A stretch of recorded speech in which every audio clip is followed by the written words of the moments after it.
Masih ingat terpidana mati kasus penyelundupan narkoba, Mary Jane Veloso? Wanita berusia 39 tahun tersebut akhirnya kini bebas.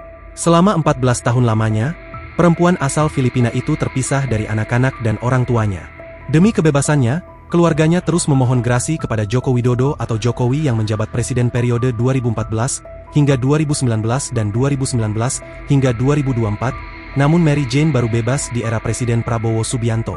Presiden Filipina, Bongbong Marcos, pada Rabu, 20 November 2024, mengumumkan rencana Mary Jane Veloso dipulangkan ke Filipina. Mary Jane Veloso sebelumnya adalah wanita warga negara Filipina yang dijatuhi hukuman mati di Indonesia dalam kasus penyelundupan narkoba. Ia ditangkap di Bandara Yogyakarta pada April 2010 silam, setelah kedapatan membawa koper berisi 2,6 kg narkoba.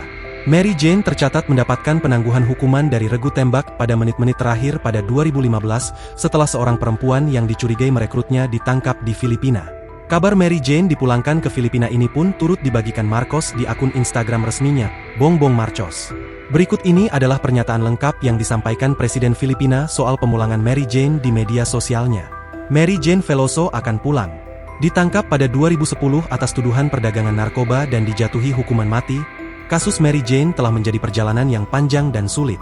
Setelah lebih dari 1 dekade diplomasi dan konsultasi dengan pemerintah Indonesia, kami berhasil menunda eksekusinya.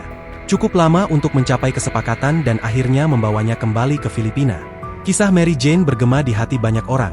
Seorang ibu yang terperangkap oleh cengkeraman kemiskinan, yang membuat satu pilihan putus asa yang mengubah jalan hidupnya.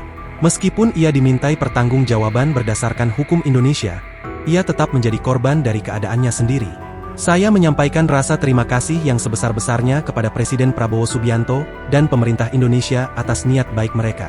Hasil ini merupakan cerminan dari kedalaman kemitraan negara kita dengan Indonesia, bersatu dalam komitmen bersama untuk keadilan dan kasih sayang. Terima kasih, Indonesia. Kami berharap dapat menyambut Mary Jane kembali ke rumah, tulis Bongbong Marcos. Sebelumnya, pemerintah Indonesia sendiri sempat menyinggung soal penyerahan Mary Jane ke Filipina. Menteri Koordinator Bidang Hukum, HAM, Imigrasi dan Pemasyarakatan, Menko Kumham Imipas, Yusril Iza Mahendra, pada pekan lalu menyatakan telah mempertimbangkan opsi transfer of prisoner, atau pemindahan narapidana untuk narapidana asing, dalam hal ini narapidana kasus narkotika Mary Jane Veloso. Ia menyebut, pemindahan narapidana untuk narapidana asing disesuaikan dengan permohonan dari pemerintah negara asal. Ia juga mengatakan, telah membahas poin-poin persoalan tersebut kepada Presiden Prabowo Subianto. Download Tribun X sekarang, menghadirkan lokal menjadi Indonesia.